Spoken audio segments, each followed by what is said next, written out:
Hi అండి, welcome back to my channel Swathi GNM health tips అండి. Last part చూస్తే ఈ పార్ట్ మీకు అర్థమైపోయింది.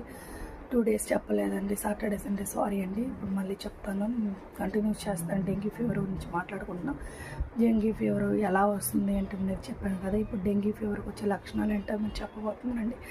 డెంగ్యూ ఫీవర్ లక్షణాలు చాలా భయంకరంగా ఉంటాయంటే విపరీతమైన తలనొప్పి, హెవీ ఫీవర్ రావడం, కంటి నొప్పి రావడం, చిగుర్లలో రక్తస్రావం అవ్వడం, అంటే గమ్స్ బ్లీడింగ్ అవ్వడం అలాంటివి జరుగుతూ ఉంటాయండి. ఇంకా ఏమొస్తుంటే కండరాల నొప్పి, కండరాలు బిగుతుగా ఉండడం, అంటే మజిల్స్ నొప్పి రావడం అలా జరుగుతుంది. వికారంగా ఉండడం, వామిటింగ్స్ వచ్చినట్టు ఉండడం, వామిటింగ్స్ అయిపోవడం, ఇలాంటివి మెయిన్గా కూడా జరుగుతూ ఉంటాయండి. మీరు జాగ్రత్త చేసుకోండి.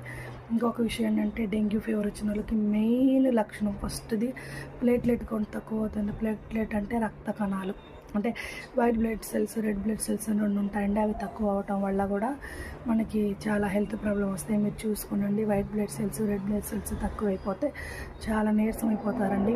అవి తక్కువ అయ్యడం వల్ల గుండెపోటు, హార్ట్ అటాక్ లాంటివి రావడానికి కూడా చాలా ఛాన్స్ ఉంటాయి. మీరు కంపల్సరీగా డెంగ్యూ జ్వరం వస్తే డే బై డే కానీ ఎవ్రీడే కానీ ప్లేట్లెట్ కౌంట్ ఎంత ఉన్నదని మీరు చెక్ చేసుకోవాల్సి ఉంటుంది.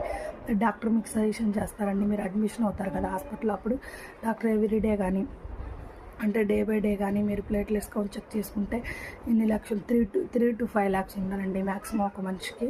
మీకు ఎంత తక్కువ ఉన్నాయో చూసి దాన్ని బట్టి వాళ్ళు చేస్తారు.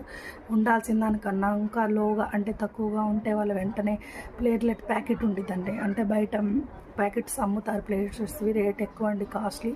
అవి డాక్టర్స్ తీసుకొచ్చి మీకు ఏంటంటే అవి మీకు సెలైన్ బాటిల్ ద్వారా ఎక్కిస్తారు.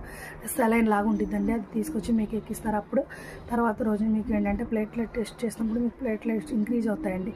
ఇలా చేసుకోవడం మీకు చాలా చాలా మంచిదండి. ఎందుకంటే ప్లేట్లెట్లే కదా అని మీరు విడిచిపెట్టద్దండి. రక్త కణాలు తగ్గాయంటే మన ఆరోగ్యం క్షీణించిపోతుంది. నాతో గుండెపోటు లాంటి సమస్యలు రావడం చాలా జరుగుతూ ఉంటాయి. మీరు చూసుకోండి. వయసు అయిపోయిన వాళ్ళకి, చిన్నపిల్లలకి, అంటే ముసలి వాళ్ళకి, చిన్నపిల్లలకి చాలా డేంజరస్ అండి ఈ ఫీవరు. నార్మల్ వయసులో కూడా ఫీవరే, కానీ వాళ్ళకి కొంచెమైనా తట్టుకునే కెపాసిటీ ఉండిద్దండి ఎంగేజ్ వల్ల. వీళ్ళు చిన్నపిల్లలైనా ముసలి వాళ్ళైనా వాళ్ళకి ఇమ్యూనిటీ పవర్ తక్కువగా ఉండేది కాబట్టి వాళ్ళు తట్టుకోలేరు. కంపల్సరీగా మీరు ప్లేట్లెట్ అనేది కౌంట్ అనేది బ్లడ్ టెస్ట్ ద్వారా తెలుసుకోవాల్సి ఉంటుంది. మీకు మీ డాక్టర్ సజెషన్ ఇస్తారు కాబట్టి నో ప్రాబ్లం, అక్కడ మీరు డాక్టర్ని కనుక్కోండి.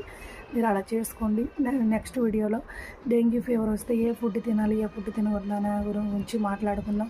Please like, share, subscribe my channel. Comment చేయండి, మీకు లాంగ్ వీడియోస్ కావాలా వద్దా ప్లీజ్ దయచేసి కమెంట్ చేయండి. లాంగ్ వీడియోస్ కావాలంటే నేను లాంగ్ వీడియోస్ చేయడానికి సిద్ధంగా ఉన్నా. నన్ను ఎంకరేజ్ చేయండి. మీ హెల్త్ కోసమే చెప్తున్నాను, హెల్తీగా ఉండడం కోసం చెప్తున్నాను. థ్యాంక్స్.